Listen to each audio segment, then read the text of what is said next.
For me, writing is like saying Marco, Marco, Marco over and over again, and nobody says anything back until the book comes out, and then finally somebody reaches across from like the Great Divide and says Polo.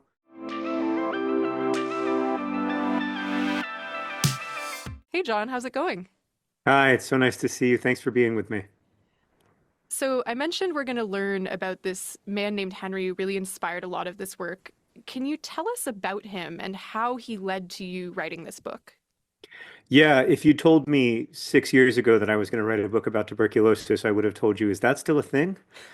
But then I visited a TB hospital in Sierra Leone with my wife and some doctors who work at Partners in Health. And when we arrived there, a boy who shares the same name as my son, Henry, grabbed me by the t-shirt and just started walking me around the hospital. And he was the funniest, sweetest kid I could imagine. He seemed to be about 9 years old, about the same age as my son, and spoke good English in addition to Creole and other languages. And we had a great conversation as he walked me around the hospital. And then when we got back to the doctors, they sort of shooed him away. And I said, "Whose kid is that?" I figured it was one of their kids. And he said, one of the doctors said, "That's a patient, and he's one of the patients we're most concerned about." And it turned out Henry wasn't 9 years old like my son. He was 17. He'd just been stunted by malnutrition and then by tuberculosis. And if I hadn't met Henry, I wouldn't have written this book because, it's really, in a lot of ways, my attempt to share the story that Henry so generously shared with me. You mentioned kind of not even thinking 6 years ago when you started on this journey that led to you writing Everything is Tuberculosis, not thinking tuberculosis was really still a thing or not thinking about it much at all. I think anyone who's ever read a novel set in Victorian England has read about consumption, which was the Right. old-timey name for tuberculosis. It's this thing that in the West used to be rampant, but now we often are totally untouched by. I'm wondering, what did you know about tuberculosis before you started research for this book? Like, what were your associations with it? I mean, I thought of it the way that you just described it as like a disease that killed British romantic poets, in the 19th century. I had no idea that it was still the world's deadliest infection. And when I got home, I started reading obsessively about tuberculosis because I wanted to understand, how did I come to live in such a world? What's wrong with my information feeds that I don't know about this? And what's wrong with the structures that we've built for a world when since tuberculosis became curable in the 1950s, we've allowed over 150 million people to die of it. What does that say about us? And what does it say about the world that we're choosing together? Mm. I know one of the rabbit holes that you went down in researching this book was you've discovered a relative of yours who had a story about like relating to tuberculosis treatment and ended up, I believe, in sanatorium in like 1930, which is Yeah. totally my association with tuberculosis. Is it something that my very distant ancestors or relatives might have grappled Mhm. with? Can you tell us a bit about what it felt like, I guess, to discover the history of tuberculosis in your own family? Yeah, so I told my mom I was writing about tuberculosis. And at the time, I mean, writing is my way of thinking. And so writing something doesn't necessarily mean I'm writing a book about it, but I was just trying to understand Henry's story and be able to contextualize it. And so I told my mom I was writing about TB, and she said, "Your great uncle died of tuberculosis." And I said, "Stokes?" Because my mom had told me stories about Stokes. She said, "Yeah, he died in 1930. He was working as a lineman for Alabama Power and Light, and he died of tuberculosis." And I didn't believe her. My mom's a bit of a storyteller, and so I just assumed that she was telling me a story. But then she found my great grandfather's memoir, and sure enough, he'd passed away from TB and lived in a sanatorium for only a few months before he died. Because unfortunately, by the time his TB was identified, he was very, very sick. Hmm. I wonder, I guess, why that is that these sort of factoids of family history sometimes get lost. Like, I also have an ancestor, my great grandmother, one of my great grandmothers on my mom's side, who died of TB in Mm, 1935. And it's just sort of this thing that doesn't really ever get discussed because she died leaving behind young kids who kind of stopped talking about it a little bit. Why do you think it is that you had to go like digging through the archives almost to find out that your great uncle Stokes had passed away in this manner? well, I think in general, we have a very strange relationship with disease. I mean, disease kills over 90% of us.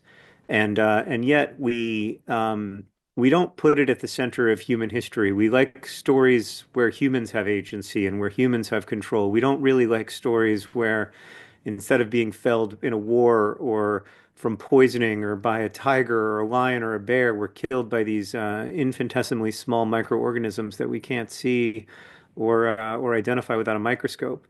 I just think there's something less dramatic about that. And that's something that, the TB crisis has been unfolding for centuries now. It really never stopped. I mean, TB became curable in the 1950s, but even since then, it's always been a crisis. But because it's a crisis that's unfolded over so many decades, we just don't think of it as a crisis.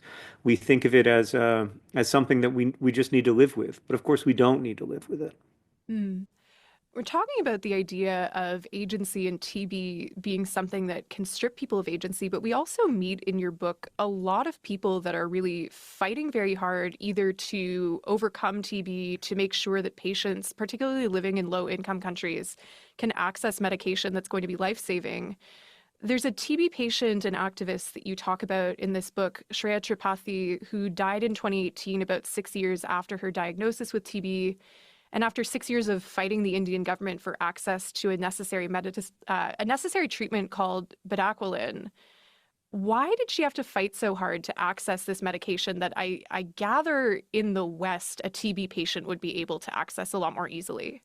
That's correct. If you or I had TB, we would get access to bedaquiline, no problem. Bedaquiline is a really important medication in treating drug-resistant TB, but it remained very expensive for a long time, thanks to Johnson and Johnson having monopoly over the price of the medication. And in Shreya's case, she knew from her research and from listening to her doctors that she needed bedaquiline in order to survive. But the Indian government said it just wasn't cost effective to treat someone like Shreya with a drug like bedaquiline. And that's really heartbreaking to me because, my brother had cancer last year, and it cost about 100 times more to cure my brother's cancer than it costs to cure the TB of somebody like Shreya Tripathi. And nobody once questioned whether or not my brother should have access to medication. Nobody once told me, well, it's just not very cost effective to treat Hank. Unfortunately, we're going to have to let him go. And, ultimately, as one of her physicians wrote, Shreya died not just of tuberculosis, but of government and indeed global inaction. In writing about Shreya, you talk about how her connection to your work and the experience of writing a novel that she later read, like she was a big fan of your novel, The Fault in Our Stars. You analogize this to playing a game of Marco Polo, which I thought was an interesting way to talk about this kind of conversation that you had across continents. What do you mean by playing Marco Polo with your readers and people whose work you're reading about? Y'all have that game? Yeah, we have Marco Polo. Oh, great. Yeah. So it's a pool game where like one person has to close their eyes and say Marco, and then everybody else has to say Polo. And then you try to find the person. And for me, writing is like saying Marco, Marco, Marco over and over again, and nobody says anything back until the book comes out, and then finally somebody reaches across from like the Great Divide and says Polo. And it's just such a beautiful experience. But the fact that Shreya was not just saying polo in response to my writing of The Fault in Our Stars, she was also saying Marco. She was also saying, hear my voice, hear my suffering, reflect that back. And I didn't hear her in time. And that's something I think about a lot. John, as we mentioned a bit before, tuberculosis has gone through, we can say, rebrands perhaps across time and in I different love that. I civilizational love that. contexts. Yeah, and the name has changed a couple times as our understanding has evolved. It was once known as phthisis, which is a Greek word. Later we get consumption, as we mentioned before, and then we have all these very poetic ways that it used to get talked about, the phantom plague and the flattering malady. And you write in your book that we pay a lot of attention to how we treat illness and less to the critical question of how we imagine illness, like how we Mm. talk about it. Why do you think that's such a critical question? Well, when we imagined consumption as a beautiful disease that made you a great poet, it was a very different illness than when we imagined tuberculosis as a disease of poverty that makes you highly stigmatized and not a regular member of society. The ways that we imagine illness have a huge impact on not just how people live and die with disease, but also who lives and dies with disease. Mm. Yeah, one thing I want to be a bit cognizant of, I've been saying a lot, TB is something that in the West, now that we have cures, like kind of since the 1950s, it's not as big of a going concern. There are certainly still places in the West where TB does manifest. People do still die of TB in North America, even still today.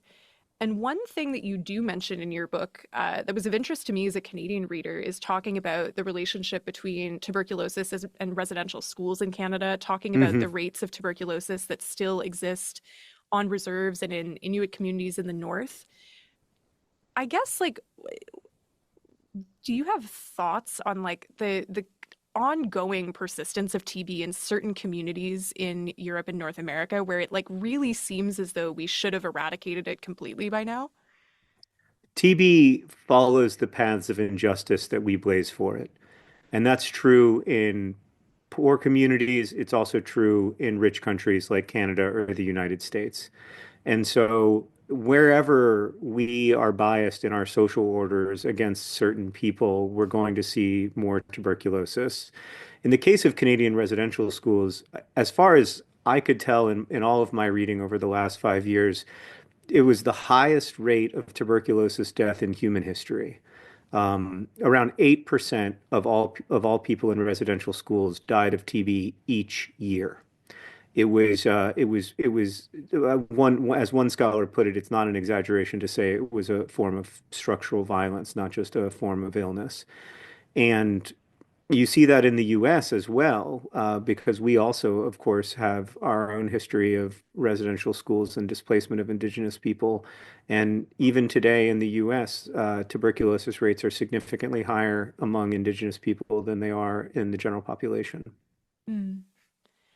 John, one of the things I loved about this book was that there are so many fun tidbits about things that are not strictly about tuberculosis. We have conversations about the Romantic poets. We have a little discussion about the history of the railroad in Sierra Leone. But one of the most fun things, silly things in this book was we get a little conversation about the history of cowboy hats. Yeah. What do cowboy hats have to do with tuberculosis?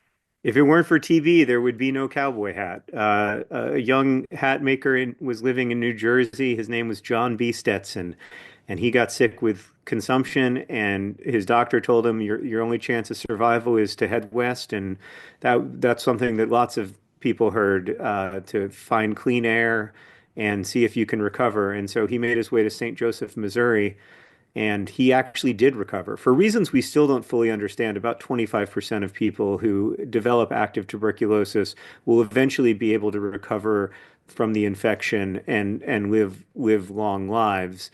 We still don't totally understand why that is, but John B. Stetson was one of that lucky few. And as he recovered, he was like, the hats out here in the West are not that great. We got the coonskin cap that's literally bug infested. And then folks from Mexico and Texas had brought up straw hats that had good sun coverage, but weren't particularly good in rainy St. Joe. And so he developed the cowboy hat, what we now often call the Stetson. I love stories like this where we see just how contingent history is, that if one guy doesn't go west to escape tuberculosis, we have completely different looking Western movies, presumably. They would be wearing some kind Yeah, of other hat. yeah, exactly. No, I think there are a lot of reasons why people might decide to write a book like this, diving into the history of a disease. But you come to this sort of nonfiction writing out of a very different, or at least it feels to me, very different kind of work and kind of writing. What did you want to accomplish in telling the story of Henry, telling the story of Shreya, and really engaging with so many TB fighters, whether this is like doctors, patients, activists, who are engaged in this work of trying to make sure that tuberculosis is no longer this deadly disease that's killing 1 million people a year? Well, I think a long time ago, Horace said that poetry should delight and instruct. And it's pretty easy to instruct when it comes to TB. We all have a lot to learn. It's harder to delight. I don't think delight is quite the right word for this book, probably, but I did want it to be, fun to read. I wanted it to be interesting and compelling to read. And my own experience is that when it comes to huge statistics, it's very difficult to internalize them. If you tell me 1.25 million people die of tuberculosis every year and every one of them dies needlessly, that's heartbreaking to me, but I don't really know what it means. But in telling individual stories, whether it's the story of Henry Ryder in Sierra Leone or Shreya Tripathi in India, or the stories of the people fighting TB, I feel like we can maybe glimpse more the reality, the emotional reality of what it means to live with this disease in the 21st century and the absolute horror that we continue to allow people to die from it. Mm. This sort of coda note that you leave everything is tuberculosis on is really talking about the individual humanity of these people. And what it made me think of was that New York Times cover from during the relatively early days of COVID, where they just printed this cover Mm, that was just people's names and saying, we're not going to talk about the number of people who had died at that point, which was in the hundreds of thousands.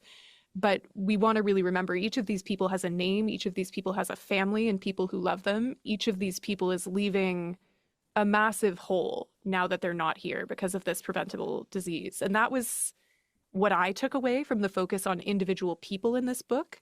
yeah. Does that, I guess, resonate with you at all, kind of needing to put an individual face on it in order to make it accessible for folks to see this is why we should care about this thing?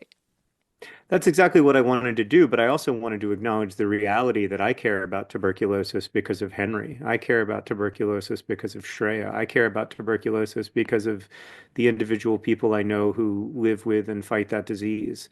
And so it's not just that I think the reader needed that. I think I needed that as an author. I needed that through line of an individual's story to hold it together for me. Mm.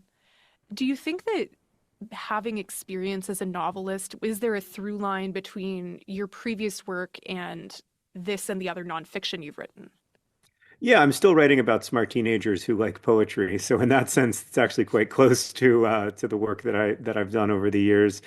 Um, but this book is also quite personal, like my previous book of essays, The Anthropocene Reviewed. It's written from my perspective, and that's something that's new to me. It's only my last two books that I've tried to figure out what I sound like. But I really, in this book especially, I wanted to grapple with my place in all of this. Mm. Is that a scary transition at all as a writer to have to grapple Yeah. with that? This is what I sound like. Yeah, for sure. I mean, there's a pleasure in writing fiction, and part of that pleasure is getting to escape yourself and imagine what someone else might sound like and think of somebody else's voice. And then when you're writing as yourself, you're kind of trying to plumb the depths a little bit. I'm trying to get as deep into myself as I can, while still being able to bring forth something that isn't completely abstract and obtuse. This is a personal book, but I think in a novelist's way, you do really bring to life the stories of the people that we meet in this book, particularly Henry, who opens and closes Everything is Tuberculosis. Where is Henry at now? Because he starts this book as a very sick, 17-year-old. But my understanding is that he actually did recover and is now really an advocate in addition to a tuberculosis survivor. Yeah, that's exactly right. I mean, unfortunately, most people who go through what Henry went through don't survive. But Henry did, thanks to extraordinary efforts from his doctor, from the Sierra Leonean Ministry of Health, from Partners in Health. All those people working together made it possible for Henry to get the newest personalized treatments and to survive his tuberculosis. He was sick for so long. He missed so much school. I mean, he missed years and years of school. Every part of his secondary school was taken away from him. But Henry is an incredibly dedicated student and just an extraordinarily committed young person. And so he made his way through secondary school, enrolled at the University of Sierra Leone, and now he's a junior there studying human resources and management. And he's doing really, really well. His life continues to be precarious, and some of the ways in which it's precarious, tragically, are due directly to choices made by the U.S. government to pull back foreign aid, to freeze all foreign aid, or in many cases, cancel all foreign aid. And so um, it's very frustrating to watch that happen in real time and to see that affect someone I care about. But he's doing well, and he's continuing to persevere through the challenges that life has given him. John, thank you again so much for joining me. It has been fun, feels like the wrong word given the subject matter of the conversation, but it has been fun. It has been informative. I've really Uh, enjoyed speaking with you. it's so nice to be with you. Thank you so much.